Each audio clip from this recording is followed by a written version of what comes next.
6, 5.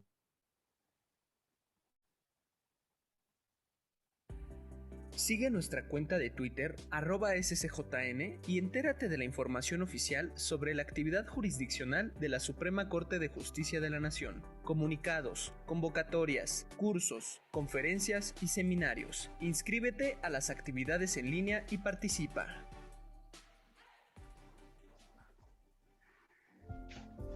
Bienvenidas y bienvenidos a Casas de la Cultura Jurídica. Las Casas de la Cultura Jurídica son espacios públicos que ofrece la Suprema Corte de Justicia de la Nación a la sociedad, para dar a conocer el desempeño de las funciones jurisdiccionales del Alto Tribunal y del Poder Judicial de la Federación. Están distribuidas en las principales ciudades de todos los estados de la República.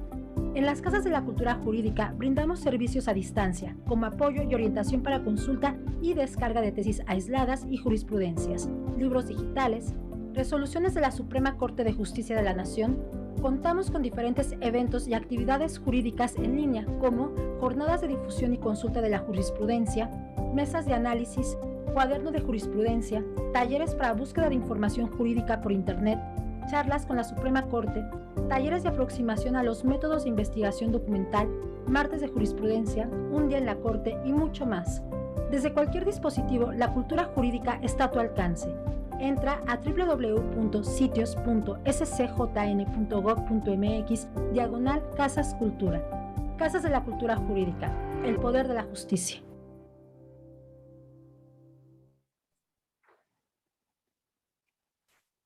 Buenas tardes a todas las personas que nos acompañan el día de hoy en esta sesión del Diplomado en Juicio de Amparo. En nombre de la Dirección General de Casas de la Cultura Jurídica de la Suprema Corte de Justicia de la Nación, les doy la más cordial bienvenida. Mi nombre es Reina Mirza Ceballos Zapata, directora de la Casa de la Cultura Jurídica en Mérida, y estaré con ustedes moderando la sesión de hoy. Previo al inicio de la exposición, hago de su conocimiento que el chat de esta transmisión se abrirá 15 minutos después de que inicie la sesión, con el fin de recibir sus preguntas para la disertante. Para poder visualizar este chat, favor de actualizar la página del navegador. El día de hoy tenemos el honor de contar con la participación de la jueza Karina Juárez Benavides, titular del Juzgado Primero de Distrito en el estado de Veracruz. Quien expondrá el tema análisis de sentencias relevantes de medios de impugnación, cumplimiento y ejecución, el cual corresponde al módulo quinto, denominado medios de impugnación, cumplimiento y ejecución. A continuación, me permito dar lectura a su síntesis curricular. Karina Juárez Benavides es licenciada en Derecho por la Universidad de las Américas Puebla. Estudió la maestría en Derecho Constitucional y Amparo en el Instituto de Investigaciones Jurídicas de Puebla y es candidata a doctora por la Benemérita Universidad Autónoma de Puebla. Entre otros cursos, cuenta con el diplomado Defendiendo con Perspectiva de Género, impartido por la Universidad de Anáhuac, México Norte. Violencia de Género, la experiencia española, impartido por la Academia Juris Roma en la ciudad de Sevilla, España. Mesas de análisis de la nueva ley de amparo con enfoque de derechos humanos. Desaparición forzada de personas en el contexto internacional. Seminario sobre derecho y proceso penal. La consideración del delito durante el proceso. Proporcionalidad e interpretación de los derechos humanos. Interpretación conforme y control de convencionalidad. El derecho a un debido proceso. Estándares internacionales. Bases constitucionales y convencionales del sistema penal acusatorio, plenos de circuito y manejo y funcionalidades de 2016, campus virtual, los derechos de la infancia y el acceso a la justicia 2016, campus virtual, del antes Instituto de la Judicatura Federal, actual Escuela Federal de Formación Judicial, y el taller Análisis y Síntesis de Textos Jurídicos. Ha participado en diversos cursos, congresos, conversatorios y cátedras organizados por el Instituto de la Judicatura Federal y la Suprema Corte de Justicia de la Nación, respecto a los temas juzgar con perspectiva de género, derechos de la infancia y acceso a la justicia, derechos de las personas indígenas en el proceso penal, las mujeres frente al sistema de justicia penal, mujeres y niñas migrantes en el contexto de los derechos humanos, entre otros. Fue nombrada jueza de distrito en febrero de 2017, adscrita en Jalapa, Veracruz, cargo que ocupa la presente fecha. Dejo la palabra a la jueza Karina Juárez Benavides. Buenas tardes. Muchas gracias por la presentación y bueno, nuevamente Estoy aquí con ustedes y quiero agradecer a la maestra Alejandra Soto Alfonso, directora general de las Casas de la Cultura Jurídica, por la invitación a participar en este diplomado, al director de la Casa de la Cultura Jurídica con sede en Veracruz, al licenciado Gilberto Cisneros Zelaya, por la invitación también, y a la licenciada Reina Mirza Ceballos Zapata por la presentación y también por tomarme en cuenta para participar en este diplomado, quien es la directora de la Casa Jurídica en Mérida. A su vez, bueno, agradezco a todo el apoyo técnico que nos han brindado el maestro Arturo Díaz San Vicente, al maestro Saúl García Corona, a la maestra Lorena Bravo Lugo, a Marisol Caballero Ramírez y al licenciado Alan Yael Aguilera Galicia por su apoyo técnico. Bueno, y por supuesto también a los intérpretes y traductores de lengua de señas que nos acompañan para esta charla. Bueno, como les comenté el martes pasado, hoy retomaremos un poco los temas estos relativos al cumplimiento de las determinaciones dictadas en el juicio de amparo. Y bueno, vamos a recapitular solo un poco respecto a las figuras jurídicas que repasamos en la sesión pasada, que fue realmente lo relativo a las instituciones que prevé la ley de amparo para poder hacer cumplir las ejecutorias de amparo. Y bueno, posteriormente abordaremos algunos casos prácticos en que los tribunales del país y específicamente la Suprema Corte ha emitido determinaciones al respecto y bueno, la forma en que se ha hecho estos análisis y también un poco al leer las preguntas que hicieron en la clase pasada, creo que hay un poco de interés en saber cuáles son las reparaciones o qué medidas de reparación son las que se pueden imponer en una sentencia de amparo y cuál es la forma de cumplirlas. Entonces también abordaré ese tema al final un poco si nos da tiempo. Sí, bueno, como les comentaba, la clase pasada advertimos cuál es el procedimiento ordinario para ejecutar una sentencia de amparo, que se debe requerir a las autoridades responsables, a las posibles que estén vinculadas al cumplimiento, a su vez que se debe requerir al superior jerárquico para que conmine a la inferior a que dé cumplimiento de la sentencia. De no hacerlo, se procederá a iniciar se podrán imponer multas, y bueno, de no hacerlo se podrá iniciar el incidente de inejecución de sentencia, del cual conoce en primera instancia el tribunal colegiado, quien determinará si el procedimiento llevado a cabo por el juez en primera instancia fue el correcto, si se hicieron los requerimientos a las autoridades indicadas, si se hicieron efectivos los apercibimientos para poder realizar un dictamen en el que se determine si si es susceptible de destituir a la autoridad que no ha cumplido, la autoridad rebelde, y su posible consignación ante el juez correspondiente, ¿no? Ese dictamen, como les comenté, se debe de someter a aprobación de la Suprema Corte de Justicia, quien es la que en última instancia define esa situación de la destitución y la consignación. También hablamos de la denuncia de cumplimiento, de repetición del acto reclamado, respecto a la cual, que bueno, que también procede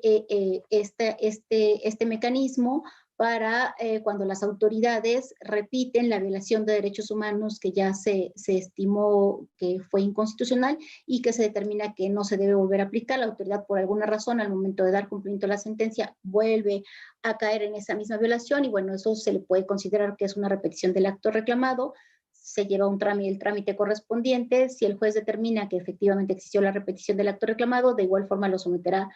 al superior para que se advierta si procede la destitución y la consignación de la autoridad que haya incurrido en esta falta, ¿no? Además de que se le requiere que deje insubsistente ese acto, esa repetición, ¿no? Bueno, también retomamos un poco el tema de que procede el recurso de inconformidad en materia de ejecución de sentencias contra aquellas determinaciones, ya sea en la que el juez considera que está cumplida la sentencia, bien en la que considera que existe imposibilidad, que ordena el archivo, tal vez sin haber proveído sobre el cumplimiento de la sentencia, o bien que declara sin materia infundada la repetición de la denuncia, de la repetición del acto reclamado, o la denuncia de incumplimiento de declaratoria de inconstitucionalidad.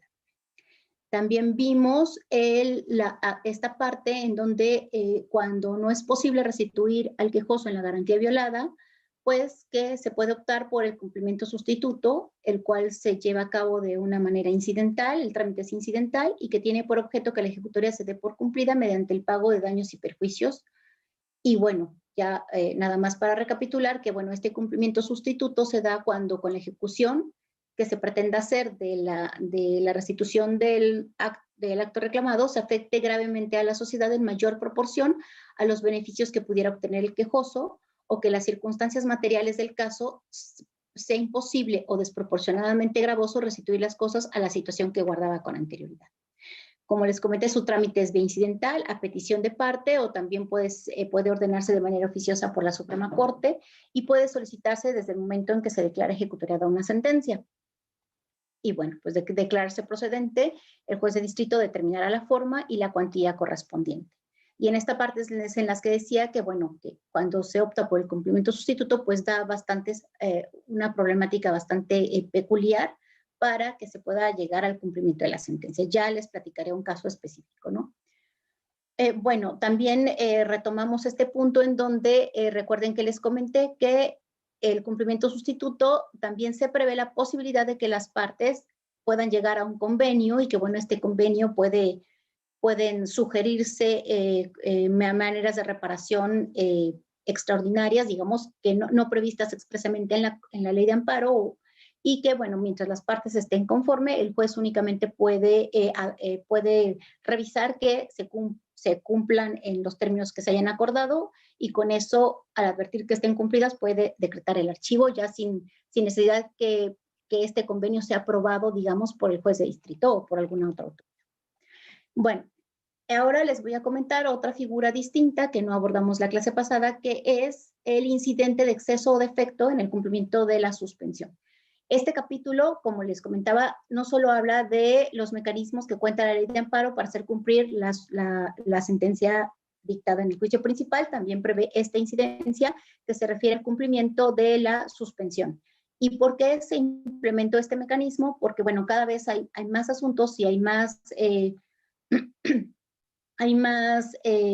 posibilidades. En un principio, digamos, la suspensión solo tenía como efecto paralizar el acto violatorio de garantías, ¿no? Pero cada vez hay más casos en donde es posible otorgar efectos restitutorios a esa suspensión, que eso que implica que ese efecto restitutorio implica un hacer de la autoridad, y que, bueno, puede suceder que esto que se ordene en la suspensión no se acate por las autoridades en materia de suspensión, y que, bueno, ello también puede ser materia de un incidente de falta de cumplimiento de la suspensión, ya sea por exceso o defecto en el acatamiento a esa determinación, ¿no? Esta incidencia se lleva a cabo también, tiene un trámite en donde se da oportunidad a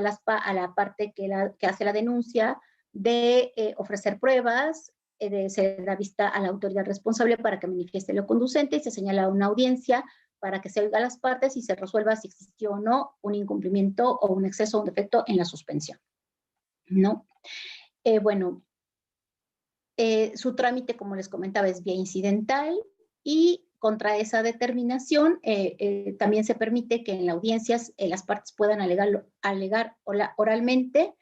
las manifestaciones que estimen conducentes respecto a ese incumplimiento de la suspensión, y se procederá a dictar la solución correspondiente.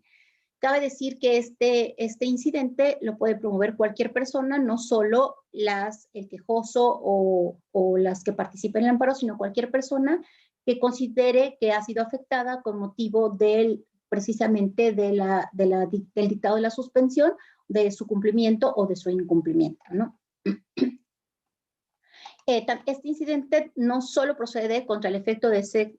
en la ejecución de la suspensión, sino también, que es una forma de considerar un defecto o no, pero bueno, la ley lo precisa, que es por admitir con mala fe o negligencia inexcusable fianza o contrafianza ilusoria o insuficiente. Su interposición puede realizarse en cualquier tiempo mientras no haya causado ejecutoria la sentencia definitiva. Entonces, bueno, siempre es un mecanismo que se puede hacer valer en cualquier momento. Si se considera fundado el reclamo, es decir, que existió un incumplimiento a la suspensión, se requerirá a la autoridad en la determinación que así lo determine, se requerirá a la autoridad para que en 24 horas cumpla la resolución incidental, y se le apercibirá que de no hacerlo se podrá ser denunciado ante el Ministerio Público, porque, bueno, esa conducta también constituye un delito atento a lo dispuesto al artículo 262 de la Ley de Amparo, que, bueno, prevé una pena de prisión, el no acatar una resolución incidental o un efecto determinado de una resolución incidental, puede ser constitutivo de delito y la pena puede ir de 3 a 9 años de prisión y una multa de 50 a 500 días, además de que es posible que se le destituya o se le inhabilite al funcionario que ocupe el cargo público que no haya cumplido la medida cautelar, ¿no? Y bueno, por último, la última institución que prevé la ley de amparo para hacer valer estas determinaciones también hace aquí hincapié en cuando se declara la Declaratoria General de Inconstitucionalidad. Contra esa determinación, si existe una denuncia que se ha incumplido con esa declaratoria de inconstitucionalidad, es decir, que se ha aplicado la norma que se declaró inconstitucional de manera general, pues bueno, también procederá esta denuncia que podrá promoverse ya sea por cualquier persona o por quien se le haya aplicado la norma que se declaró inconstitucional de manera general, y lo podrá promover ante el juez de distrito en cuya jurisdicción resida o donde tenga lugar o se vaya a ejecutar el acto reclamado. Si este acto se empieza a ejecutar en un lugar o en otro, va a ser en cualquiera de los dos a prevención, y siempre va a ser quien conozca el juez que primero se le haya recibido la solicitud, ¿no? La denuncia de incumplimiento. Cuando no tenga ejecución material, pues se tramitará ante el juez de distrito en cuya jurisdicción resida el denunciante. Su trámite es que, bueno, interpuesta la denuncia, el juez de distrito dará vista a las partes para que en 3 días manifiesten lo que consideren y en otros 3 dictará la resolución correspondiente. Si se resuelve que existió aplicación de la norma inconstitucional, se ordenará que se deje sin efecto ese acto y se otorgará un plazo de 3 días para que la autoridad se proceda en términos del incidente, para que la autoridad deje de aplicar esto, ¿no? Si no lo hace, pues se iniciará el procedimiento de inejecución, que como ya saben es ante el superior, se determina si existió o no, si se hicieron requerimientos conducentes y para que se proceda ante la Corte a la destitución y en su caso a consignación de la autoridad que haya incumplido esta declaratoria. Si el juez determina que no existió realmente la aplicación de la norma declarada inconstitucional, pues bueno, el denunciante tiene a la posibilidad de atacar esta resolución mediante el recurso de inconformidad. También en el caso de la Declaratoria General de Inconstitucionalidad, puede darse el supuesto en que exista una repetición del acto, que no obstante que una vez ya se haya aplicado y se haya determinado que no debe aplicarse, que la autoridad emita otro acto en donde vuelva a aplicarla. Bueno, de igual forma, en ese caso procederá una denuncia de repetición que tiene un trámite y las consecuencias en iguales términos que se da cuando se trata del cumplimiento de una sentencia de amparo. Y bueno, como les comentaba, la ley de amparo prevé en este título un último capítulo en donde hace 3 consideraciones muy puntual, que dice que en toda esta etapa de cumplimiento las prevé como disposiciones complementarias, pero que son muy importantes de tomar en cuenta cuando llevamos a cabo estos cumplimientos por parte de los juzgadores y de las propias partes. Pues bueno, en estas disposiciones se prevé que el juez puede hacer uso de las medidas de apremio que estime necesarias para hacer cumplir su determinación de la ejecutoria de amparo. Es decir, no solo puede imponer multas, también puede allegarse de otros mecanismos de apremio o medios de apremio necesarios para cumplir las determinaciones, como podría ser solicitar el auxilio de la fuerza pública. A su vez, la ley prevé la posibilidad de que de acuerdo a la naturaleza del acto reclamado, que sea el secretario o el actuario o el propio titular, el juzgador federal, quien pueda darle directamente cumplimiento a la sentencia de amparo en aquellos casos en que tal vez la autoridad no lo haya realizado o que por la premura del asunto sea necesario que de inmediato se dé el cumplimiento a la sentencia. Estos casos, ¿cuáles son? Por ejemplo, cuando se concede un amparo liso y llano en materia penal, que implica que se otorgue de inmediato la libertad al quejoso. Como ya vimos, esas sentencias tienen una ejecución inmediata, no es necesario que causen ejecutoria y en consecuencia el juez puede ordenar que el propio actuario, secretario o él mismo hagan saber a la autoridad responsable que de inmediato ejecutora, ¿no? En donde se encuentre interno, en su caso la persona privada de libertad, que en ese momento se le deje en libertad, ¿no? A lo cual, bueno, pues evidentemente las autoridades carcelarias están obligadas a darle cumplimiento a esta determinación del juez, que insisto, en esta parte de la ley por se refiere a que el propio juez, a través, ya sea por él o a través del personal a su cargo, que pueda hacer cumplir directamente una determinación de amparo. Pero bueno, no hay que perder de vista que solo es en casos específicos cuando sea esto conducente, porque cuando se otorga un amparo, por ejemplo, para efectos en donde la autoridad tenga que determinar algo al respecto, que emitir una resolución, bueno, en esos casos el juez de distrito no podrá sustituirse a la autoridad y pues no estará en su posibilidad de que él mismo o su personal dicte la resolución, sino que tendrá que requerir a la autoridad del fuero común para que lo haga por sí misma, ¿no? Solamente son casos específicos donde el juez lo puede hacer de manera directa. Y bueno, el otro punto importante es que se tenga en cuenta que siempre en estos procedimientos del cumplimiento de sentencias, el órgano jurisdiccional tendrá toda posibilidad de suplir la deficiencia de la vía y de los argumentos que hagan las partes respecto al cumplimiento de las sentencias. Entonces, bueno, aquí da una manga ancha para que el juzgador, en caso de que alguna de las partes promueva un recurso que no sea procedente o no plantee bien el motivo de su queja o que plantee un recurso que no es procedente, bueno, que tiene a su alcance la posibilidad de suplir los argumentos y de suplir la deficiencia de la vía, es decir, de reencauzarla para atender a la causa de pedir de quien esté impugnando, en su caso, el cumplimiento o incumplimiento de las sentencias de amparo. Y bueno, ahora sí vamos a empezar con un caso específico. Les voy a comentar un caso de un cumplimiento sustituto, el camino que se llevó para llegar a esta parte del cumplimiento sustituto, que bueno, es uno de los incidentes en esta etapa del juicio de amparo que más problemáticas da y que finalmente requiere de un mayor análisis del juzgador y de allegarse de mayores pruebas, es realmente como otro mini juicio para que en él, con etapa probatoria, con etapa de alegatos, para que se pueda determinar a cuánto puede ascender este cumplimiento sustituto, ¿no?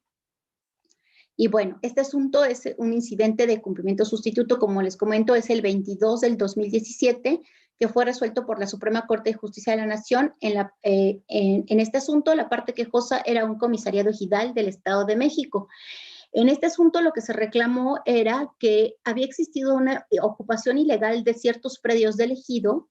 que habían realizado las autoridades responsables, en su caso el presidente de la República, el secretario de Comunicaciones y Transportes Federal y el secretario de Comunicaciones y Transportes del Estado de México, sin que a este ejido se haya contado con a su autorización o que sin que haya mediado decreto expropiatorio, ¿no? Y bueno, referían los quejosos que este predio ya había sido afectado por un tramo y que en él pues había, digamos que estaba la carretera, la autopista que va de México a Puebla, ¿no? Es un hecho ya cierto que ya estaba la carretera habilitada y estaba en uso. Bien, bueno, pues el juicio se siguió en las etapas y se concluyó con una sentencia en donde el tribunal colegiado dictó en revisión, concedió el amparo y él fue el que fijó los efectos para los cuales se iba a otorgar esta concesión del amparo, ¿no? Y en este sentido, estos efectos fueron los siguientes. Para que se proceda a restituir la posesión de los bienes para quedar en la situación en que se encontraban hasta antes de la violación al derecho afectado, pues la restitución es la consecuencia natural de la concesión. Bueno, aquí el tribunal colegiado, bueno, creo que parte de la premisa de que, bueno, la razón principal de promover el amparo y de ordenar y de concederlo, pues es que intentar que en primera instancia que se restituya al quejoso en la posesión del bien que dice que le fue afectado, ¿no? Sin embargo, bueno, porque ese es el fin, digamos, primordial de una sentencia de amparo, la restitución, que es la consecuencia natural de una concesión. Sin embargo, en un segundo párrafo puntualiza que en caso de que existiera imposibilidad material o jurídica para cumplir el fallo en ese sentido, pues que podría someterse a un cumplimiento sustituto de la sentencia. Creo que, bueno, aquí el tribunal colegiado, desde mi punto de vista, pues se queda un poco, ambiguo porque, bueno, como les comentaba, durante el juicio, durante el procedimiento, pues se evidenció que iba a ser imposible la restitución material del predio porque ya estaba en funcionamiento la carretera y pues ya se había demostrado que afectaba a estos predios de los cuales los quejosos venían reclamando la posesión. Entonces, y que bueno, al ser una vialidad de uso público, de un beneficio a la sociedad, que bueno, realmente la posible restitución iba a ser pues inviable y que en realidad lo que era viable que procediera pues era un cumplimiento sustituto. Sin embargo, en la sentencia se deja la posibilidad de la restitución y de no ser posible, bueno, pues el cumplimiento sustituto. Bueno, esta ejecutoria se dictó finalmente en marzo del 2015. Llega ante el juez para ya llevar a cabo el procedimiento de cumplimiento de las sentencias y pues solicita el cumplimiento de la autoridad responsable, quien en 3 días debía realizar. Y bueno, ahora les voy a explicar por qué esta ambigüedad en los efectos de la sentencia trajo muchísimas complicaciones al momento de ejecutarla, ¿no? Entonces, bueno, pues el juez requiere el cumplimiento en los términos que indicó el tribunal colegiado y requiere a la Secretaría de Comunicaciones y Transportes para que en su calidad de superior del director del centro de la SCT del Estado de México hiciera los trámites necesarios para que el inferior cumpliera el fallo. Entonces, bueno, aquí ya partimos de que solo se requirió a la SCT, al secretario de Comunicaciones y Transportes Federal, en su calidad de superior para que coordinara al director de la SCT del Estado de México que hiciera los trámites para dar cumplimiento al fallo. Ante la omisión, la autoridad no informa nada en ese momento y entonces se requiere ahora al director general del centro para que dé cumplimiento inmediato, otorgándole otro plazo de 3 días. Ahora sí ya se requiere al titular del SCT, ya no como superior solamente, sino como autoridad responsable, para que dé cumplimiento a la sentencia y se le apercibe que de no hacerlo, pues se le impondrá una multa. De esta forma, bueno, el jefe de la Unidad de Asuntos Jurídicos del Centro SCT de la Ciudad de México, del Estado de México, solicita, en este inter, dice, pues sabes que es que no sé qué es lo que tengo que cumplir y entonces promueve una aclaración de sentencia para que le precisen de qué forma es que va a cumplir la sentencia. Esta aclaración, bueno, pues no suspende el procedimiento de ejecución, se le da el trámite, sin embargo, el tribunal colegiado dice ya en un momento posterior que es improcedente la aclaración. En ese inter, bueno, como les decía, el procedimiento de cumplimiento continúa y el director de amparos de la SCT hace llegar un oficio en el que informa que pues conminó al inferior a que dé cumplimiento a la sentencia, ¿no? Y bueno, con estas actuaciones, el juez de distrito el 15 de mayo determina que las autoridades responsables y las vinculadas no han demostrado un cumplimiento, que han realizado conductas evasivas y por ello hace efectivas las multas con que se les apercibió y determina que hay una inejecución, que hay posible inejecución y remite el expediente al tribunal colegiado para que continúe con esta incidencia y determine lo conducente si es susceptible de enviarse a la corte para proceder a la destitución y consignación de las responsables, ¿no? Llegado el expediente al tribunal colegiado, el tribunal admite el incidente, revisa los autos y pues advierte que los requerimientos que ha realizado el juez pues no han sido los conducentes porque no ha requerido a todas las autoridades en su totalidad como autoridades responsables, tampoco determinó con precisión quiénes eran las autoridades que podían vincularse, que eran vinculadas, no responsables, pero que en este momento debía de considerarse que estaban vinculadas al cumplimiento y por ello, pues, devuelve los autos al juez para que vuelva a iniciar el procedimiento de requerimiento conducente, ¿no? De esta forma, ello lo hizo, bueno, en agosto del 2015. Ordena reponer el procedimiento y lo regresa ante el juez de distrito. Bueno, hasta aquí quiero que ustedes adviertan cómo la autoridad, por una parte, promueve esta aclaración de sentencia porque dice que no sabe qué es lo que va a cumplir. Efectivamente, como yo les comentaba, la sentencia tenía ahí como una ambigüedad en los efectos o digamos que una doble posibilidad de manera en que se podía cumplir la sentencia, pero y a la vez hace esta parte que dice que quiere la aclaración de sentencia porque no sabe qué es lo que va a hacer, pero por otra parte dice que requiere al inferior que cumpla.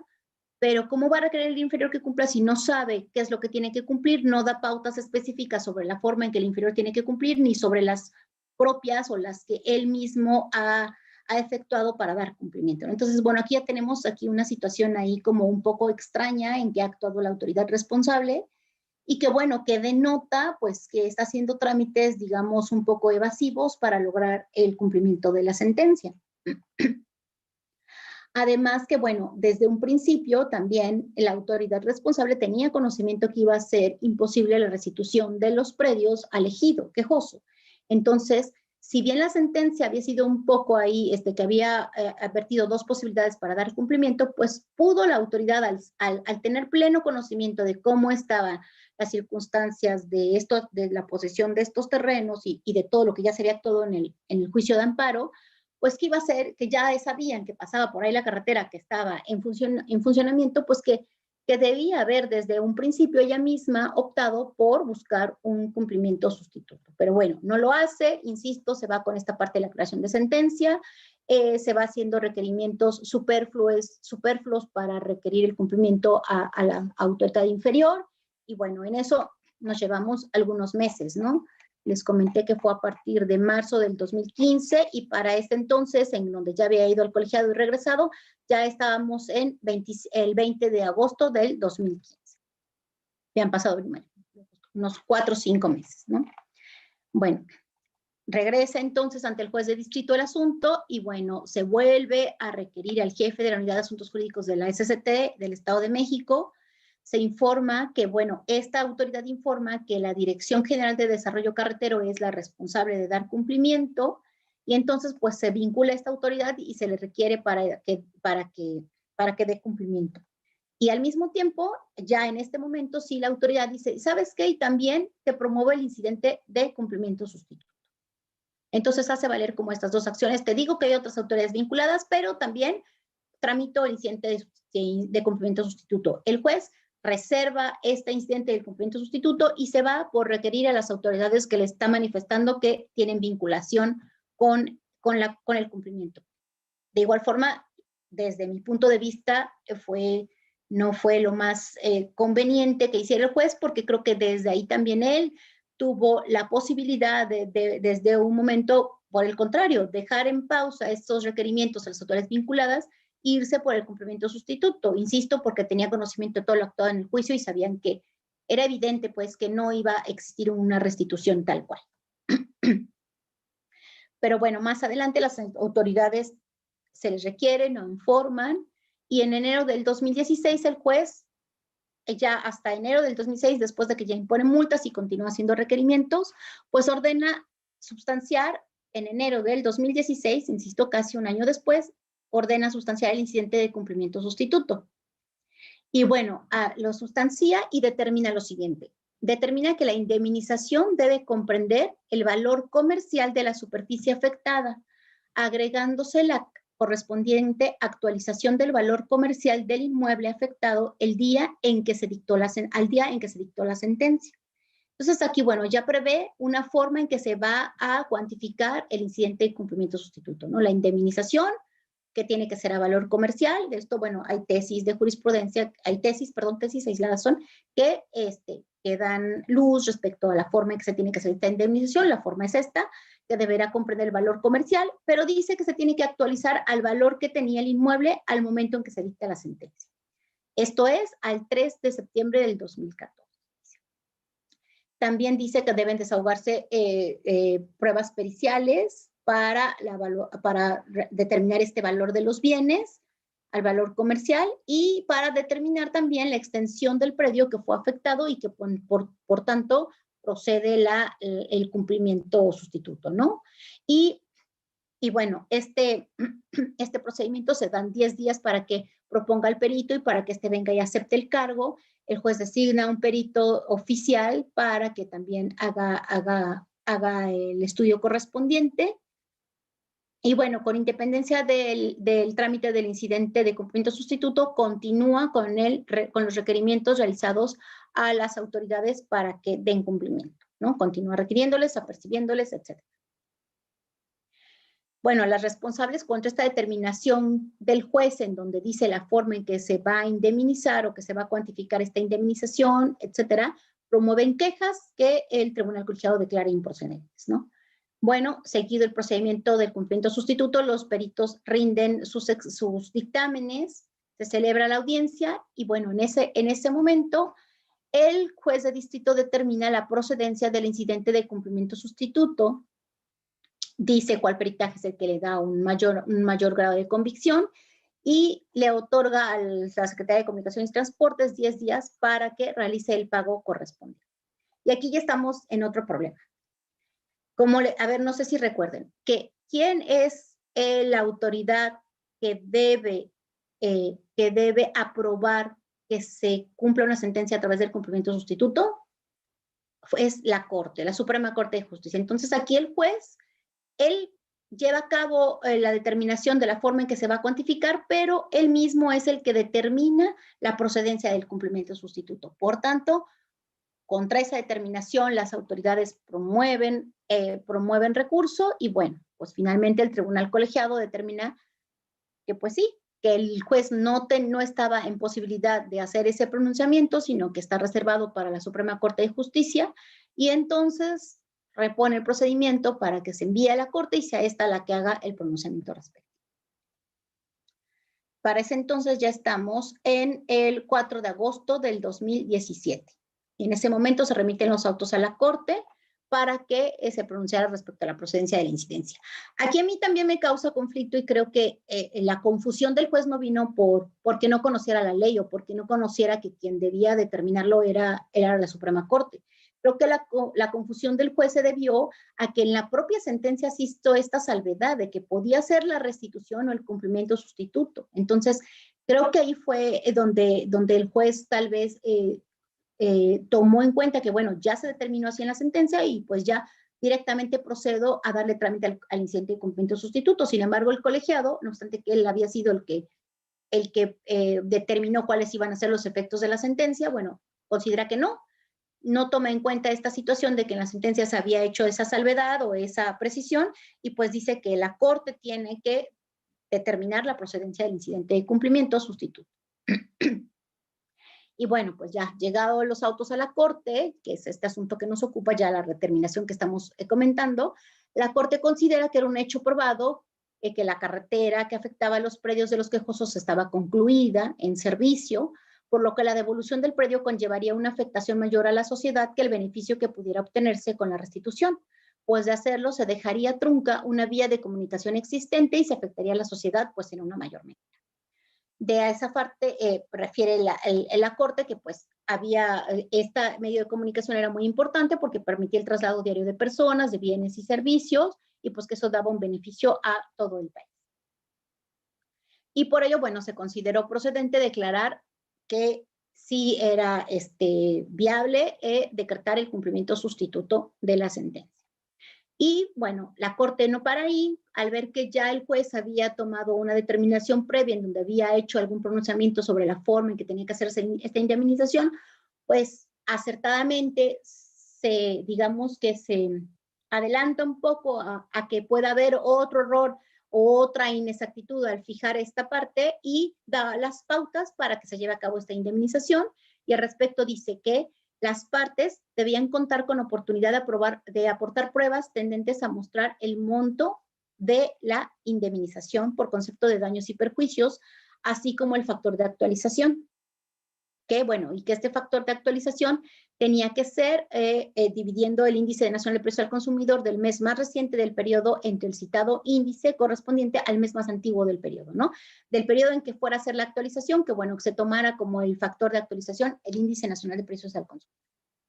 Además apuntó que para la determinación de la cuantía debía fijarse, si bien es cierto, al valor comercial del predio, pero que ese valor comercial tenía que ser de la época en que se llevó a cabo la afectación y no de la época actual, como ya el juez en un principio había determinado en aquella primera resolución que quedó sin efecto.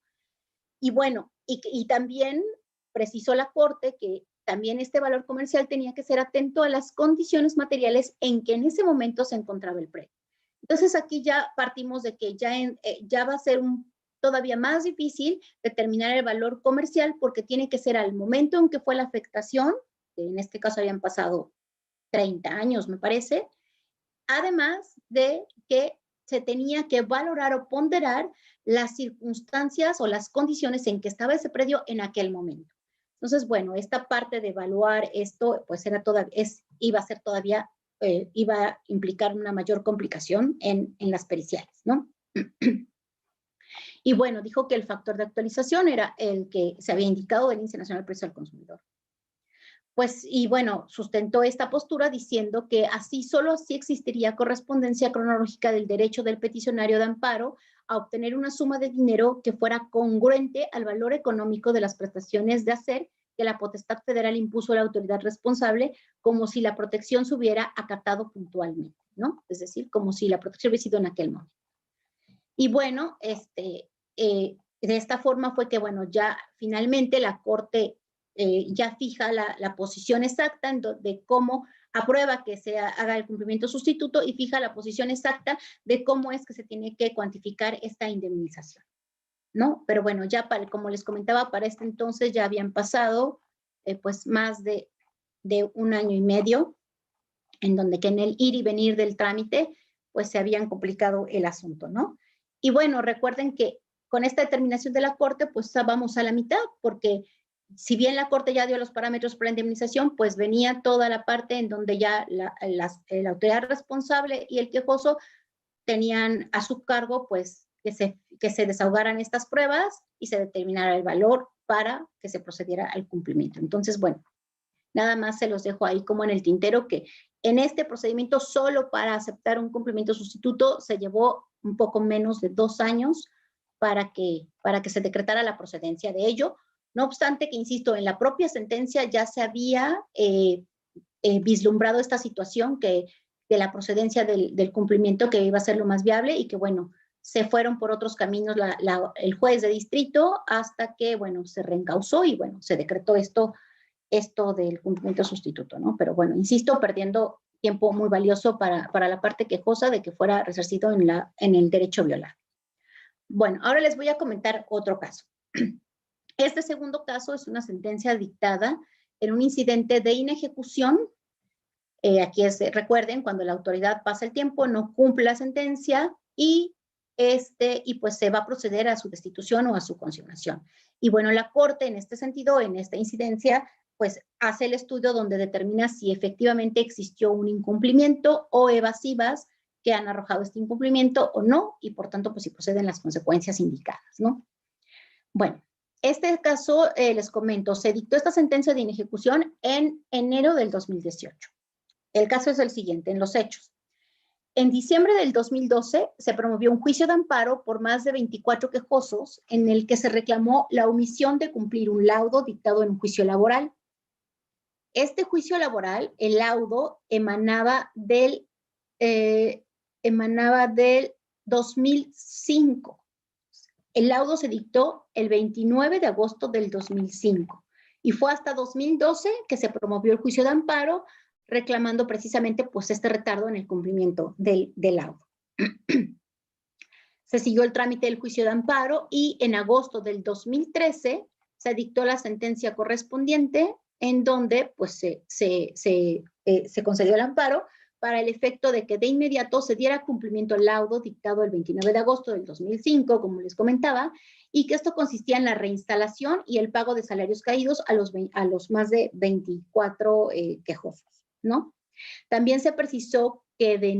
aquí en esta sentencia también el juez no pasó por alto que podía darse el caso de que no hubiera una partida presupuestal para hacer frente a esta condena. Entonces, el juez determinó en su segundo efecto, dijo que en caso de que no existiera la partida presupuestal para realizar el pago o crear las plazas, se debería incluir en el presupuesto de egresos para el ejercicio fiscal 2014, para lo cual debía tomarse en cuenta la actualización correspondiente hasta el momento en que se proyectara realizar el pago. Ya previó la actualización y previó que una forma de cumplir era que se proyectara el siguiente ejercicio fiscal para que no hubiera mayor retardo de no ser hasta el siguiente ejercicio, ¿no? Que no pudiera ir más allá del siguiente ejercicio. Bien. Bueno, esta sentencia que causó ejecutoria el 4 de diciembre del 2013. Insisto, el laudo es del 2005, el juicio de amparo se inició en 2012, la sentencia causa ejecutoria en 2013. En 2014, en diciembre del 2013, en marzo del 2014 se tiene al director de Asuntos Jurídicos del Ayuntamiento informando que la administración anterior no había presupuestado el monto y que por ello le era imposible dar cumplimiento a la sentencia de amparo, pues no contaba con los recursos para cubrir a los trabajadores y tampoco estaba en posibilidad pues, de reinstalarlos porque no tenía previstas la creación de esas plazas, ¿no? El juez requiere el cumplimiento y le dice que, pues, que tiene que acatarlo en 3 días y pues en este caso no hay un superior como tal que pueda combinar al ayuntamiento, porque es el órgano máximo de un municipio, para que cumpla la sentencia, entonces reitera a él el requerimiento de cumplimiento. Sin embargo, en el inter de estos requerimientos que va haciendo, pues requiere al ayuntamiento, al presidente municipal, al síndico, a los regidores, a la Contraloría, etcétera, ¿no? Pero ya, bueno, ahorita les voy a ir contando el caminito. Como en este asunto es responsable, digamos que el ayuntamiento es autoridad vinculada al cumplimiento, pero la autoridad responsable en realidad lo es el Tribunal Laboral, que es a quien se le reclama que ha omitido dictar las determinaciones conducentes para que se cumpla el lago. Y bueno, el tribunal informa en diferentes ocasiones que pues ha requerido, como les decía, al síndico, al presidente, a los regidores, al contralor, que ya pidió que se aprobara una partida especial para que pudiera disponer de recursos y bueno, todo un sinfín de trámites que ha solicitado al ayuntamiento que lleve a cabo sin que se llegue a ninguna acción real que permita lograr el cumplimiento del fallo. Y bueno, nuevamente el juez manda el incidente por inejecución en su momento y regresa porque pues la autoridad, el tribunal colegiado advierte que el juez, si bien hizo estos requerimientos, tanto el juez como el tribunal laboral, pero que el juez de distrito no había impuesto las multas a estas autoridades que se habían vinculado al cumplimiento y en consecuencia pues que el procedimiento no se había llevado de la forma debida y entonces regresa a los autos para que se hagan estos apercibimientos y estas imposiciones de multa, ¿no? Así llegamos al año 2015, febrero del 2015. En ese año se hace efectiva la multa con las que se apercibió durante todo este tiempo a las autoridades responsables y a las vinculadas. Y si se les apercibe que no dar cumplimiento, nuevamente se remitirán los autos al colegiado para el trámite del incidente de inejecución. En mayo del 2015 se requiere por última ocasión a las responsables y se remite el incidente al colegiado. Cuando el tribunal colegiado requiere a las responsables, entre ellas al tribunal laboral, pues el tribunal laboral dice, ¿no?, que ya hizo todos estos trámites en el juicio natural para requerir el cumplimiento, que como les comenté, solicitó la intervención del contralor, solicitó a la Secretaría de Planeación y Finanzas que hiciera la programación en el presupuesto subsecuente para que se hiciera el pago, también solicitó a las legislaturas que dotara de recursos al ayuntamiento o que autorizara la utilización de partidas federales sin que hubiera podido conseguir algo, y le hace saber al juez de distrito que pues ya había realizado ya 31 requerimientos, me parece, sin que hubiese conseguido que las autoridades realizaran alguna de estas acciones que les había encomendado, ¿no? Como les digo, se vuelve a mandar al tribunal colegiado. Y bueno, el tribunal colegiado considera que hay otras autoridades a las que no se ha vinculado y que debió haberse vinculado, como es el director de finanzas y al director de programación. Y entonces, pues, regresa los autos al juez de distrito para que le requiera ahora a otras autoridades. Para ese entonces ya vamos en diciembre del 2015. En enero del 2016, las responsables vinculadas solicitan un mayor plazo para cumplir, se les otorgan 20 días, y así llegamos a marzo del 2016, se hacen efectivos los apercibimientos de multa, porque en este término la autoridad otra vez no hace nada, y por tercera ocasión se remiten los autos al tribunal colegiado para el trámite del incidente de inejecución. El tribunal ahora sí admite el incidente y hace saber a las autoridades que lo admitió, les requiere el cumplimiento, y estas dicen que, pues que no han realizado las proyecciones presupuestarias para el pago del adeudo y que tampoco tienen la partida correspondiente, que es insuficiente, porque si bien en el presupuesto que se otorga al municipio se advierte que sí tiene una cantidad específica para el pago de pasivos, como es este laudo. Sin embargo, que este pago de pasivos es de 4 millones y la condena pues era mucho mayor. Entonces, que pues era insuficiente esa partida para hacer frente a la condena. No obstante que su presupuesto abarcaba unos 380 millones, ¿no? En total. Y de esta forma, bueno, el tribunal colegiado requirió, el tribunal laboral, como les comenté, informó al tribunal colegiado que hizo 31 requerimientos de pago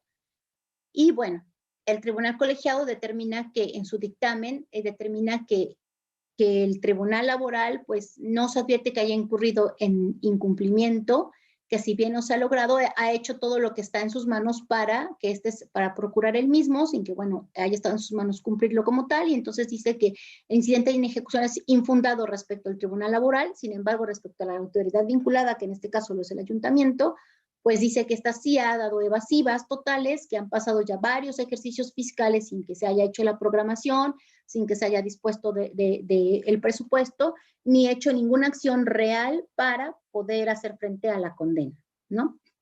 Y bueno, me faltó comentarles que en este ínter, en estos años que llevamos, que son 3, cuando cambia, el primer año es unos titulares del cargo estaban en el ayuntamiento. Al siguiente año entran una nueva integración, digamos, de unas nuevas personas que integran el ayuntamiento, y cuando entran estas nuevas personas empiezan a hacer algunos pagos parciales a los quejosos, pero les comento que estos pagos parciales son mínimos, ¿no? A partir de lo que se ordenó, que fue la condena, que para esto ya llevábamos 10 años, a partir de que se dictó el laudo, ya era una cantidad estratosférica la que se debía, pues hacían pagos de 10,000 pesos, de 5,000 a cada uno de los quejosos, y que bueno, si bien es cierto, se habían hecho, me parece que eran 4 rondas de pagos parciales, pues estos pagos eran totalmente insuficientes y intrascendentes para el monto que correspondía a la condena. Y bueno, así lo hizo ver el colegiado en su momento, en el dictamen correspondiente, y dijo pues que no alcanzaba, esos pagos parciales no alcanzaban a cubrir ni siquiera el 1% de la deuda total. Así llegamos al 15 de noviembre del 2016. En ese momento el colegiado realiza el dictamen de destitución y lo hace saber a las autoridades y lo remite a la Suprema Corte para que proceda en su caso, a aprobar, ¿no? Y bueno, es cuando ya estamos con el asunto en que nos ocupa, ¿no? La Corte, al analizar los procedimientos efectuados tanto en el Tribunal Laboral como por el juez de distrito, refiere que se habían requerido tanto a las autoridades vinculadas para que incluyeran en el presupuesto de los ejercicios subsecuentes como deuda pública el cumplimiento correspondiente. También se les había requerido que realizaran políticas de austeridad o racionalidad del gasto y que en su caso presupuestaran o programaran la creación de los puestos de las personas a quienes en el laudo se había ordenado restituir. Es decir, que durante todo este tiempo que no habían dado cumplimiento, tanto el juez de distrito como el Tribunal Laboral le habían dado pautas a las autoridades de lo que podían hacer para que se cumpliera el laudo. Esto de hacer las políticas de austeridad, de ver en qué ramos podían acortar sus gastos para poder darlos en otro, de poder programar a cuánto ascendían sus ingresos como municipio de los derechos que cobran para poder hacer frente a esta condena, y que bueno, no obstante todas esas opciones, o que podían pedir préstamos, o podían pedir la autorización de partidas específicas, etcétera, que pues no obstante todos estos mecanismos que se les habían hecho saber que podían hacer para poder hacer frente a la condena, pues que no habían hecho nada, ¿no? Que no habían realizado, no se advertía que tuvieran la intención de cumplir la sentencia. Y bueno, no habían instrumentado mecanismos de transferencia o adecuaciones a las partidas, y que bueno, todo ello denotaba que habían sido puros trámites evasivos e infructuosos. El ayuntamiento pues también hace valer sus razones ante la Corte y pues se defiende diciendo que pues él sí solicitó al Congreso que aprobara un proyecto de egresos específico para el pago de ese adeudo, que solicitó la prórroga para realizar una distribución equitativa del recurso, pero refirió que pues que no había sido suficiente, que el ayuntamiento tenía un déficit y que pues había intentado solicitar un préstamo, pero que no le había sido otorgado, y que ya había instado al director de programación para que hiciera un reajuste en la programación del gasto público del ayuntamiento y que, bueno, no se había podido o lograr o llegar a un punto en donde fuera factible el pago, ¿no? Y bueno, reiteró a la Corte que habían realizado pagos parciales, ya para este momento eran más pagos parciales, pero que sin embargo nuevamente hasta este momento esos pagos no alcanzaban a cubrir ni siquiera el 2% de la condena. Entonces, que bueno, que eran realmente intrascendentes esta manifestación de buena voluntad que quería hacer ver como tal la autoridad responsable, ¿no? El ayuntamiento. Y bueno, con base en todo esto, la Suprema Corte determina que las autoridades responsables y vinculadas no habían demostrado que realizaron medidas contundentes y eficaces para cumplir la sentencia, que existía un incremento notable de la condena con motivo del incumplimiento, como les comentaba. Si bien al inicio del juicio ya habían pasado 7 años, pues para este momento ya habían pasado otros 5. 5 años en donde no se había logrado el cumplimiento de la sentencia y que eso ya iba a ser en detrimento de las arcas públicas porque pues la condena ya se había pues aumentado considerablemente, ¿no? Y bueno, que tales omisiones demostraban la indiferencia por cumplir la condena y que pues una sentencia de amparo no podía estar condicionada a que se aprobara o no una partida presupuestaria, ¿no? Y bueno, en ese sentido la Corte consideró que el ayuntamiento contaba con una diversidad de opciones para dar cumplimiento a la ejecutoria y se las vuelvo a repetir y la Corte las enlista de esta forma, ¿no? Solicitar financiamientos menores de 1 año, lo cual no requería autorización del Congreso, solicitar financiamientos mayores, que ese sí requería una autorización del Cabildo y del Congreso, proveer partidas presupuestarias necesarias para solventar la obligación, es decir, desde 1 año antes, si bien este año ya tengo el presupuesto y no puedo hacer nada, bueno, pero lo presupuesto para el siguiente ya lo tomo como una deuda y ya lo catalogo, lo etiqueto para hacer el pago en cuanto llegue el siguiente ejercicio fiscal. Tampoco se advirtió que alguno de los ayuntamientos lo haya realizado de esa manera, o por lo menos intentado que así se llevara a cabo. También la Corte dijo que pues el ayuntamiento había estado en posibilidad de solicitar la ampliación o modificación del presupuesto y que bueno, así concluyó que entre los requerimientos realizados por el Tribunal Laboral y el juez de distrito se habían realizado en total 54 requerimientos durante 5 años y que bueno, sin que se hubiera logrado el cumplimiento de la sentencia y que pues ese incumplimiento era inexcusable, ¿no? Que ninguna de las manifestaciones de la autoridad, como esto de los pagos parciales, podía evadir la responsabilidad en que habían incurrido. Por lo cual ordenó la destitución de los que integraban ese ayuntamiento, los consignó y solicitó que el gobernador y la legislatura del estado hiciera los trámites correspondientes para que los suplentes ocuparan los cargos de las personas destituidas respecto al ayuntamiento actual, ¿no? Respecto al anterior y pues respecto al anterior y a los actuales destituidos, pues que se procediera a su consignación. Y bueno, también previó que en caso de que no existieran estos suplentes, pues que se formara un consejo municipal que concluyera el periodo respectivo. Y bueno, determinado esto, pues la Corte ordena regresar los autos ante el juez de distrito para que ahora con los nuevos integrantes del ayuntamiento o el consejo municipal, pues inicie nuevamente el procedimiento de ejecución. Insisto, en este trámite fueron 5 años para poder destituir a las autoridades y consignarlas. Sin embargo, el quejoso, bueno, hasta esos 5 años no había visto restituido su derecho violado después de todo este tiempo que había transcurrido, ¿no? Iba a volver a empezar con los requerimientos conducentes. Y bueno, ahora les voy a comentar otro caso. Este es otro caso en donde es un caso muy interesante por los derechos que estuvieron inmiscuidos en él y que, bueno, que representan que no solo, esos casos que les he comentado, por ejemplo, el laboral, pues representa una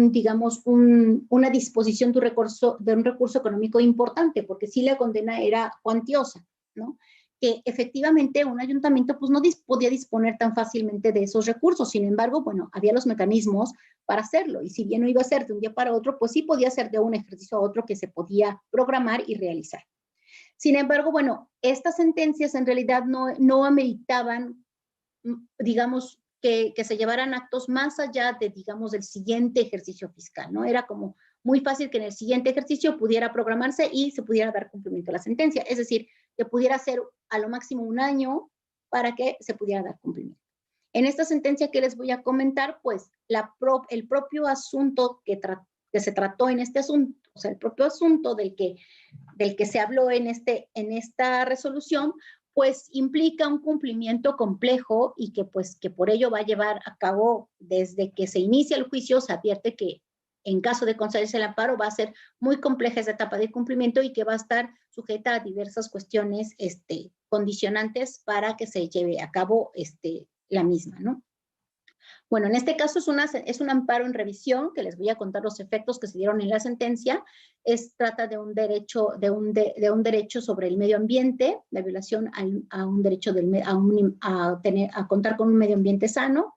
y que, bueno, el acto reclamado fue una autorización de una prórroga de concesión de un relleno sanitario y la autorización de impacto ambiental de esa prórroga, ¿no? Bueno, ese fue el acto reclamado, se sigue el juicio en sus etapas, el juez de distrito concede el amparo porque dice que efectivamente no se cumplieron con las normas que marca la ley para poder otorgar esta prórroga en la concesión del relleno sanitario, porque, bueno, uno de los requisitos de la norma oficial era que el sitio en donde se realizan este tipo de obras tiene que ser alejados de la mancha urbana, por lo menos 500 metros de de los asentamientos humanos, y también por lo menos a 500 metros de algún manto acuífero o de algún manto acuífero, o para, digamos, como una medida de protección precisamente a no contaminar el ambiente, ¿no? Este tipo de obras de los rellenos sanitarios, bueno, pues tiene una complejidad muy, muy grande, ¿no? Se requiere de mucha infraestructura y de muchos estudios técnicos para determinar y para precisamente hacerlos de la manera más segura posible para evitar la contaminación en la medida de las posibilidades, que se afecte lo menos al entorno en donde se sitúan estos rellenos sanitarios, ¿no? Y bueno, en ese sentido, durante el juicio de amparo se demostró que pues no se habían cumplido con esta normatividad de los 500 metros de distancia de los asentamientos humanos y de los mantos acuíferos, pues habían asentamientos humanos a menos de 200 metros, y también que había una distancia muy cerca de un río que pasaba por esa zona, que si bien no era un río de agua limpia, sino que ya venía contaminado, que, bueno, eso no era suficiente para no acatar esa norma oficial, y que entonces que debía haberse advertido esa situación para negar en su caso la prórroga de la concesión y la autorización de impacto ambiental. Y bueno, de esta forma, los efectos de la sentencia del amparo fueron para que se dejara sin efecto esas autorizaciones y se realizaran las gestiones y trámites necesarios para llevar a cabo el saneamiento del sitio de disposición final de residuos sólidos urbanos y de manejo especial. Lo anterior bajo la óptica de la más amplia protección del derecho humano a un medio ambiente sano, que comprende el derecho al agua y el derecho a la salud. Bueno, aquí se hace una distinción, ¿no? Se trata de un relleno sanitario, ¿no? El efecto, en un principio, si hubiese sido cualquier otro tipo de obra, cualquier otro tipo de autorización, pues el efecto es que no surtiera efecto, para la redundancia, pues esa autorización, que se dejara sin efectos y que no pudiera continuarse, digamos, con la obra, ¿no? O en operación esa obra. Sin embargo, ello pues traería mayores complicaciones para la propia sociedad, porque es un relleno sanitario. No tendrían, digamos, que la población de ese lugar a dónde depositar sus desechos, los desechos de ese colectivo. Entonces, pues evidentemente no procedía, digamos, cancelar la autorización y, digamos, clausurar el lugar, ¿no? Porque eso acarrearía mayores perjuicios que beneficios a la colectividad y en este caso a los quejosos.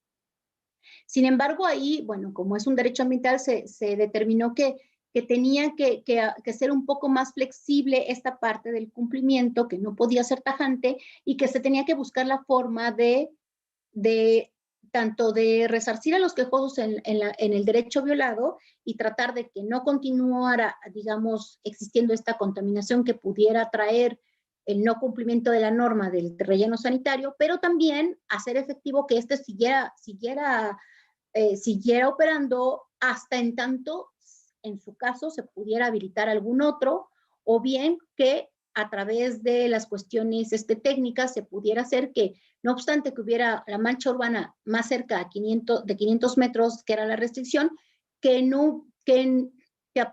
mediante estos estudios técnicos se lograra que no se contaminara, o sea, que se mantuviera el relleno sanitario sin que tuviera la afectación que se esperaba de tener a una persona a menos de 500 metros. Es decir, que se realizaran ciertas, digamos, cuestiones técnicas ahí en el relleno sanitario para que la contaminación que pudiera salir de ahí no afectara a quienes no estaban a los 500 metros, sino antes. Entonces, digamos que el relleno sanitario fuera mucho más efectivo en cuanto a la emisión de contaminantes que pudiera emitir para que se subsanara ese requisito que no fue cumplido. Y bueno, evidentemente, pues este cumplimiento amerita una situación pues muy distinta y muy específica y muy compleja de la forma en que las autoridades iban a dar cumplimiento a ello, ¿no? Insisto, bueno, una vez que el juez decretó esos efectos, pues las partes se fueron en revisión. De la revisión, la Corte ejercitó la facultad de atracción y bueno, de ella conoció la Suprema Corte de la revisión y finalmente la Corte decretó lo siguiente.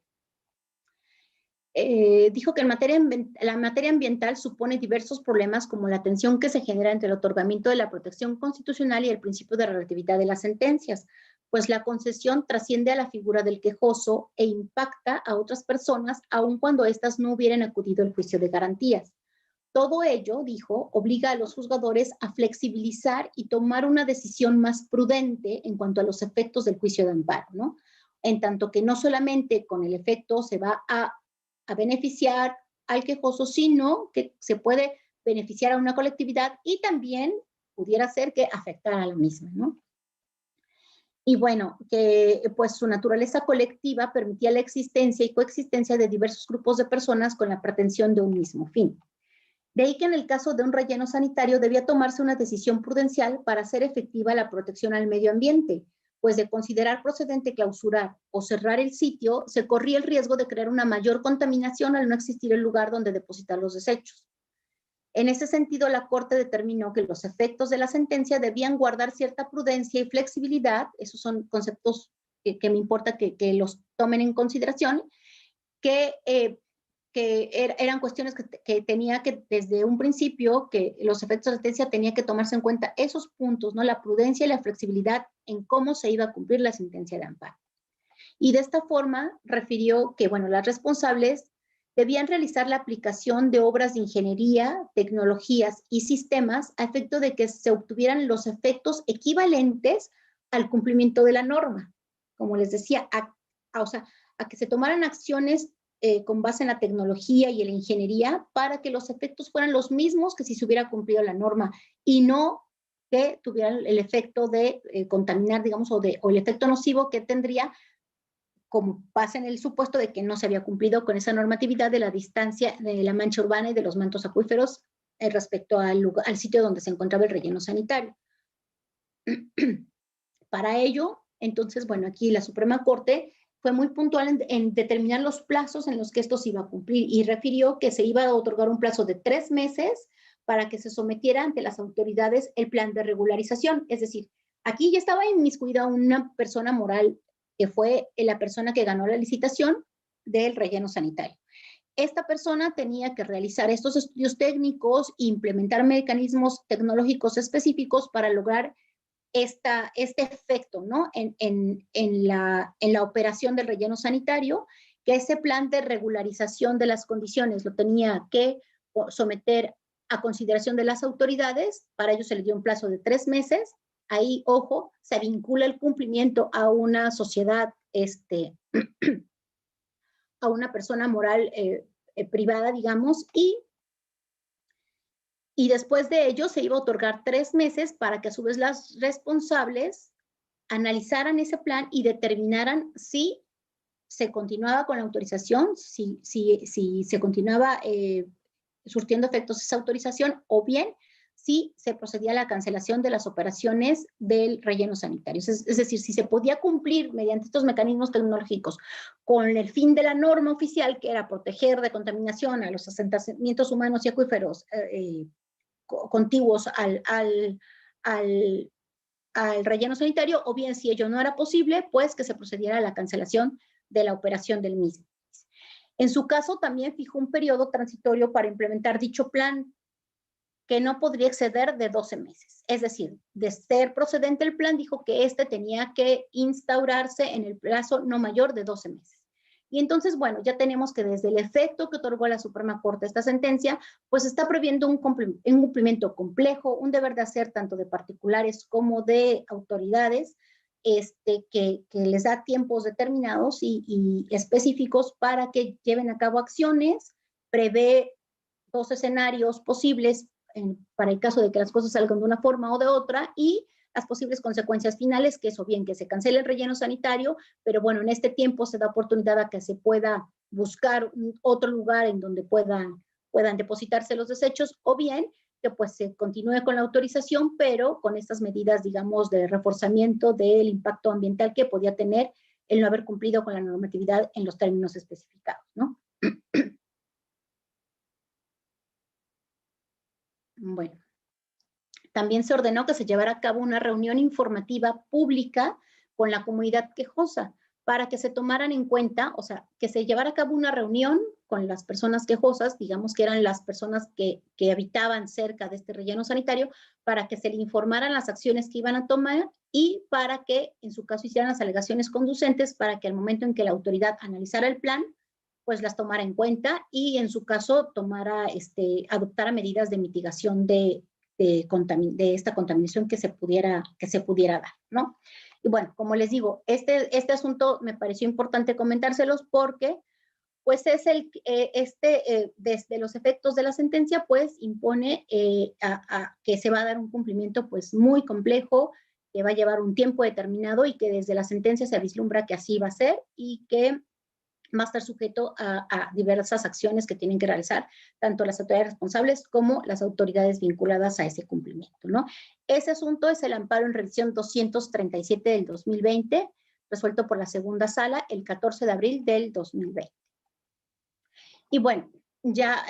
para concluir esta parte de los efectos de la sentencia, como les comenté en las preguntas que hicieron en la sesión pasada y que estuve ahí checando, advertí que había muchas preguntas relacionadas con qué tipos de reparaciones se podían dar en el juicio de amparo y hasta dónde una sentencia de amparo o en el cumplimiento de una sentencia de amparo o mediante el cumplimiento sustituto se podían traer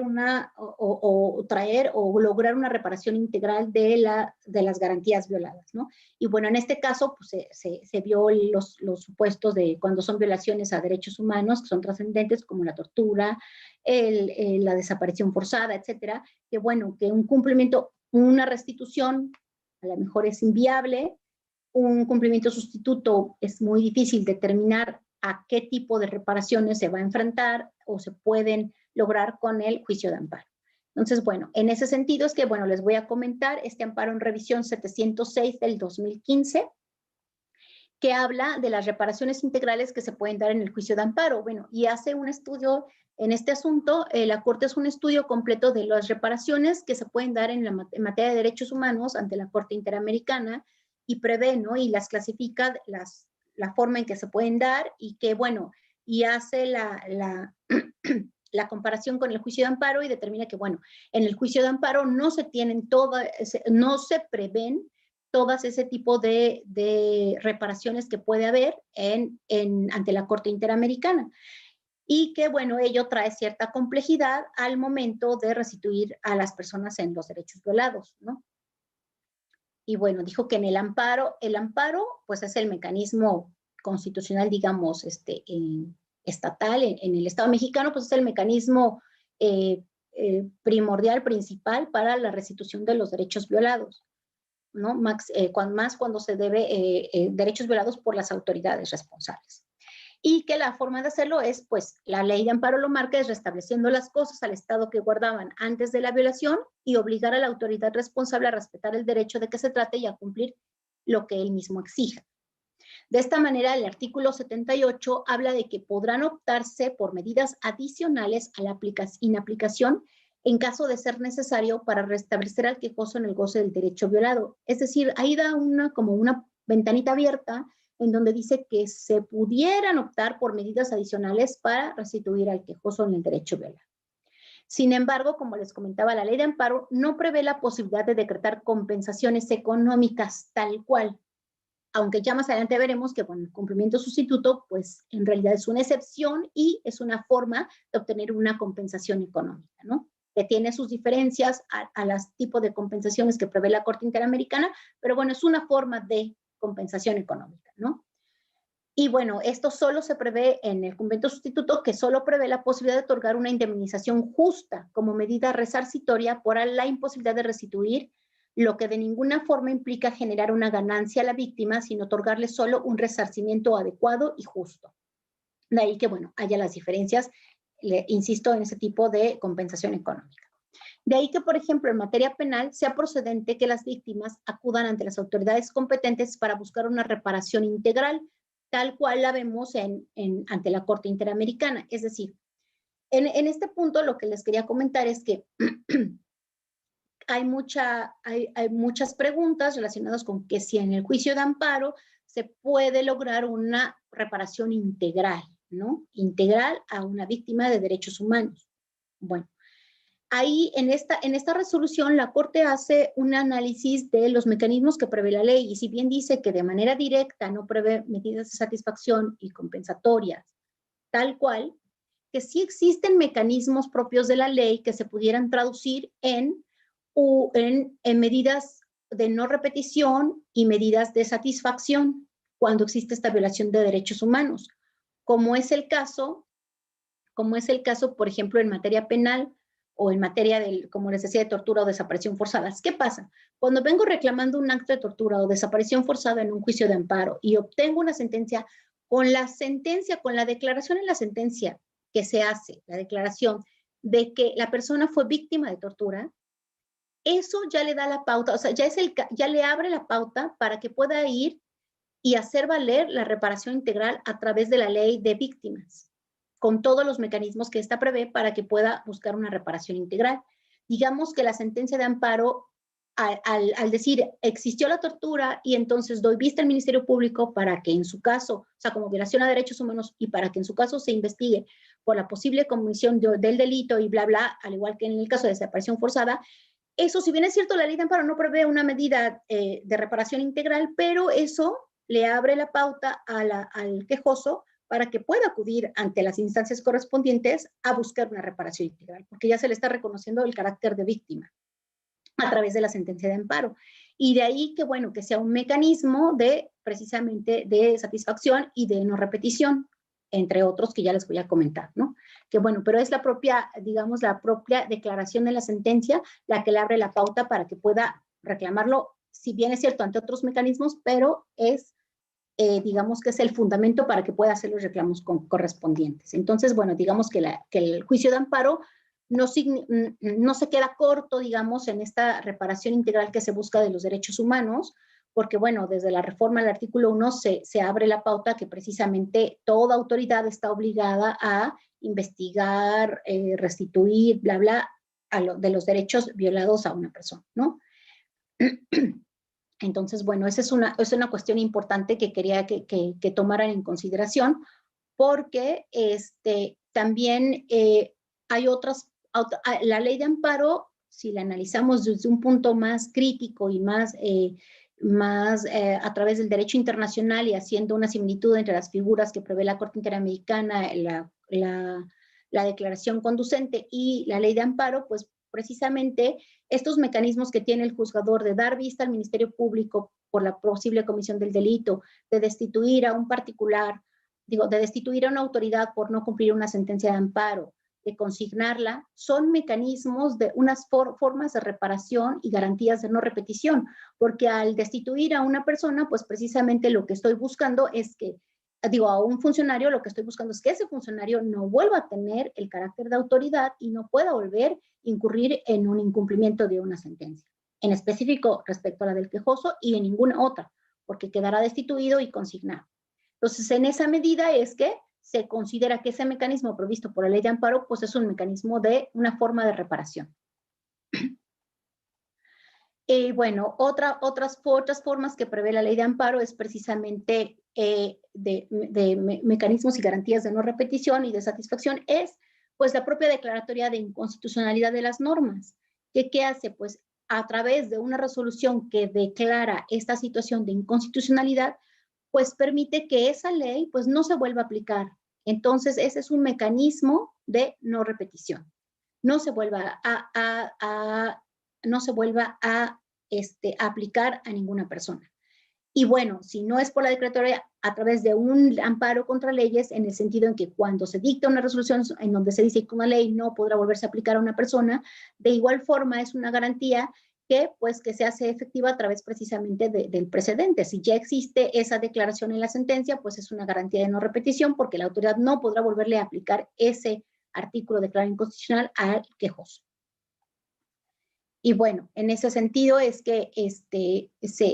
podemos analizar que esta forma, insisto, de que los jueces tienen la facultad de dar vista al Ministerio Público para que se investiguen hechos y se sancionen los responsables,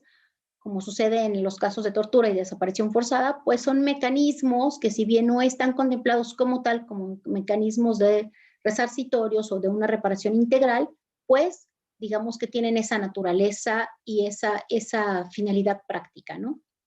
Y pues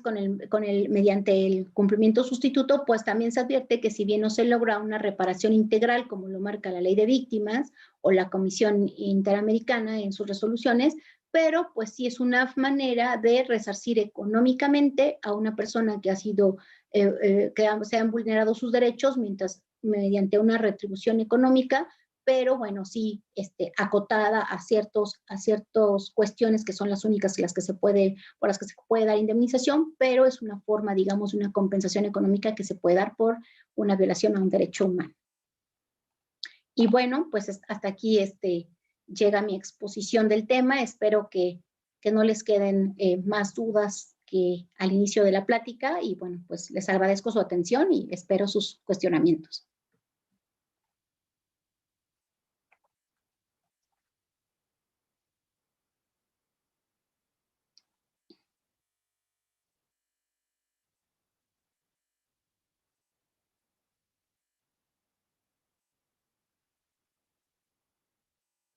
No sé, creo que... En un momentito estamos Sí, claro. con usted, señorías. Gracias. Insisto, espero que no tengan más preguntas y más dudas que antes que iniciar la plática, ¿no? Y bueno, cualquier dato que requieran de los asuntos que les he comentado, si es necesario, pues se los hacemos llegar o los comentamos en el chat igual, para que los puedan consultar de primera mano y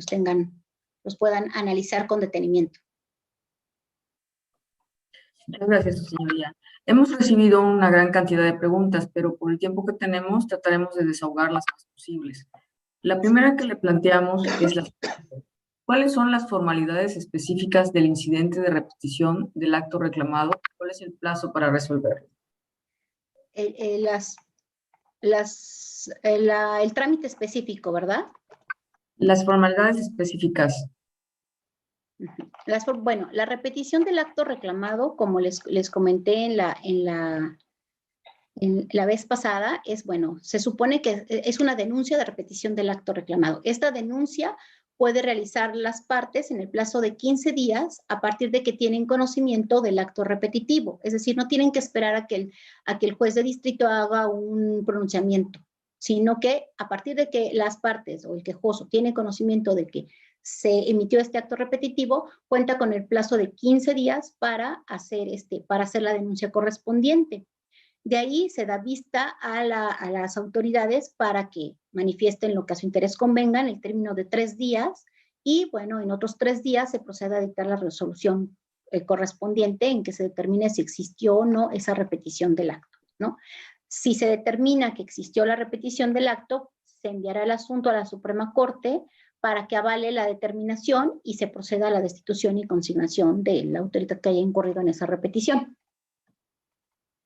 Muchas gracias. La siguiente pregunta indica, ¿el cumplimiento sustituto en asuntos donde se ven involucrados grupos vulnerables se realiza mediante algún protocolo específico? Bueno, como tal no hay un protocolo específico para la etapa de cumplimiento. Sin embargo, pues todos estos protocolos donde se habla de cuando son personas vulnerables, cuando son que hay alguna perspectiva de género o personas de la tercera edad, etcétera, todos estos protocolos y estas disposiciones que ha precisado la Corte en estos protocolos, pues sí se traen a este momento de la etapa de ejecución y se deben tomar en consideración al momento de hacer las determinaciones correspondientes en esta etapa. Como les comentaba, la propia ley de amparo dispone que existirá suplencia de los trámites que se den y suplencia en la vía y en los motivos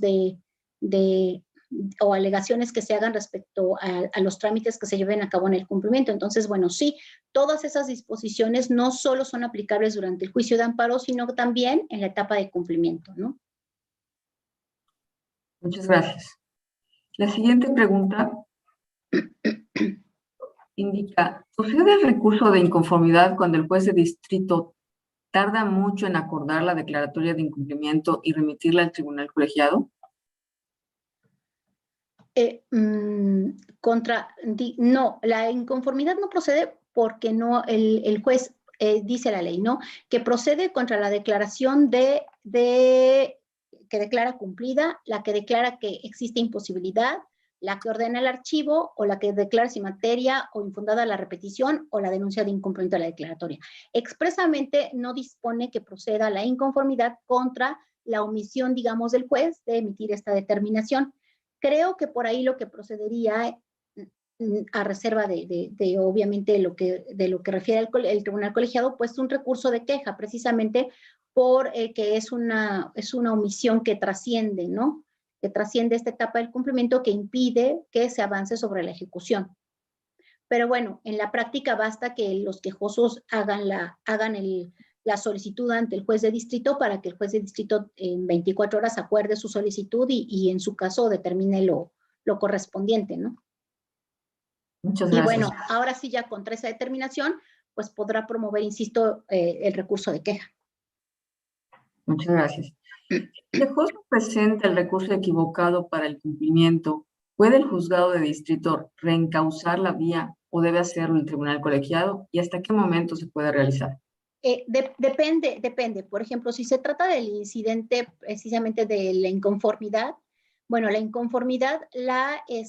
tramita el juez de distrito. Se interpone ante el juez de distrito, pero el juez de distrito no está facultado para calificar el escrito, ni para darle el trámite. Lo único que hace es lo recibe y lo tiene que remitir al tribunal colegiado para que sea el que determine lo conducente. Entonces, el juez de distrito no puede ni reencauzar la vía ni nada, solamente recepciona el proveedor. Supongamos que el quejoso, que lo que procedía era la inconformidad, y el quejoso promueve un recurso de queja contra el auto en donde se declaró cumplida la sentencia, por decir algo, ¿no? Entonces, la obligación del juzgador es, como llegó el recurso, sea como sea que le haya llamado el quejoso, la obligación del juez es remitirlo al tribunal colegiado, y será el tribunal colegiado el que reencauce la vía, porque es el que está facultado para analizar el recurso de fondo, ¿no? Únicamente el juez es ante quien se presenta, lo recibe y lo remite, pero será el tribunal colegiado el que reencauce la vida y debe hacerlo conforme a lo que señala la propia ley de amparo que procede esta situación, ¿no? Gracias. En un incidente de cumplimiento sustituto, ¿hasta qué momento las partes pueden llegar a un convenio? Muy bien. En cualquier momento. O sea, realmente ahí la ley de amparo no prevé un momento específico, puede ser en cualquier momento que ellas puedan convenir sobre un cumplimiento. Y bueno, en esta parte, creo que no se los comenté, es también donde dice que la ley de amparo abre un poco la posibilidad a este tipo de reparaciones, digamos, no expresamente previstas en la ley de amparo, como son las garantías de no repetición, de satisfacción, que digamos que si el quejoso y la autoridad responsable acordaran una forma específica que que implementaran, supongamos, una medida de este tipo, de esta naturaleza de satisfacción o de no repetición para dar por cumplida la sentencia, pues este es el mecanismo también de entrada para poderlo hacer. Claro, insisto, a convenio de las partes, y el juez, recuerden que no puede sancionar ese convenio, únicamente debe vigilar que se ejecute en sus términos. Muchas gracias. En materia penal, ¿en qué casos el juez de distrito puede ordenar la ejecución inmediata de la sentencia de amparo? Cuando esté de por medio la privación, o sea, que sean actos que tengan que ver con la privación de la libertad, siempre y cuando no se trate de delitos graves que impongan prisión preventiva oficiosa. En los demás, el juez se puede actuar de forma inmediata a cumplir con la sentencia, en su caso, concesoria de amparo, ¿no? Otra pregunta de la audiencia es, ¿quién valora cuando es procedente el cumplimiento sustituto? Como ya les comenté, quien valora la procedencia del cumplimiento sustituto, si procede o no, es la Suprema Corte de Justicia. Ya quien determina la forma en que se va a llevar a cabo este cumplimiento, la forma de cuantificarlo, es el juez de distrito. Como les comenté en el asunto que comentamos, que el tribunal colegiado repuso el procedimiento varias veces, y una de esas fue precisamente porque fue el propio juez el que dio entrada al cumplimiento sustituto, llevó a cabo el incidente para determinar la cuantificación, y después, cuando hace la determinación correspondiente, la autoridad promueve el recurso, el tribunal colegiado dice, no, espérate, quien tenía que haber hecho la declaratoria de procedencia del cumplimiento sustituto era la Suprema Corte, y entonces repone los autos para que sea la Corte quien haga el pronunciamiento. Y bueno, ya en ese caso que les comenté, la Corte, al decir que procede el cumplimiento sustituto, ahí mismo da la pauta y digamos, se adelanta un poco para evitar futuras reposiciones, da la pauta de la forma en que se deben cuantificar precisamente esa indemnización. Gracias. La siguiente pregunta expone, ¿cuánto tiempo tiene el quejoso para solicitar el cumplimiento sustituto y obtener un resarcimiento cuando existe incumplimiento por parte de la autoridad? Insisto, el cumplimiento sustituto lo puede pedir en cualquier momento, ¿no? Pero bueno, habría que ver, hay casos muy específicos en que obviamente procede este cumplimiento sustituto, pero recuerden que ese se da precisamente cuando hay, o sea, generalmente cuando hay imposibilidad de cumplir la sentencia o de restituir al quejoso en los términos indicados en la sentencia, ¿no? Restituirle el predio, restituirle un bien, un derecho porque ya fue consumado irreparablemente. Sin embargo, esta parte del cumplimiento sustituto, por ejemplo, en el caso que les comenté, el del juicio laboral, que no se cumplía el laudo, pues bueno, obviamente el quejoso no podría, digamos, convenir un cumplimiento sustituto que ya no abarcara, por ejemplo, todo el monto actualizado de la cuantificación de ese laudo, ¿no? De esa condena. Pero bueno, en términos generales, en ese caso, pues no es muy factible que se opte por el cumplimiento sustituto, y lo que se busca, pues, es ejecutar, digamos, el laudo en su totalidad, ¿no? Y la forma en que se condenó en la sentencia, a los efectos, pues, para que se pagara hasta el momento, se pagara, digamos, actualizado hasta el momento en que efectivamente se haga el pago del laudo. Sin embargo, puede haber casos en que, no obstante esa sentencia, al ver la dificultad que existe, a lo mejor de la disposición de los recursos que las partes pudieran llegar a un convenio y buscar un cumplimiento sustituto, ¿no? Para, si bien que no se dé cumplimiento a todo la condena, pero a una parte que pudiera resultarles significativa y de trascendencia para el quejoso, a efecto de que se pudiera resolver el asunto de manera mucho más rápida, ¿no? Correcto. ¿Existen disposiciones específicas o generales que determinen lo relativo al cumplimiento sustituto de una sentencia de amparo? A ver, ¿me la puede repetir? ¿Existen disposiciones específicas o generales que determinen lo relativo al cumplimiento sustituto de una sentencia de amparo? Como les comentaba en la sesión pasada, las disposiciones que existen son las que vienen en la ley de amparo, ¿no? Que son disposiciones muy generales y realmente muy poco específicas para este incidente. Sin embargo, sí hay criterios de la Corte, que aunque son aislados algunos, pero que sí dan las pautas, y estas los propios precedentes, las propias sentencias en que han emitido en materia de cumplimiento y de inejecución y de cumplimiento sustituto, que han hecho declaraciones muy puntuales de la forma en que se debe llevar a cabo este cumplimiento, sobre todo en cuanto a la cuantificación de los montos que se deben tomar en cuenta para lograrlo, ¿no? Gracias. En el caso laboral que se comentó,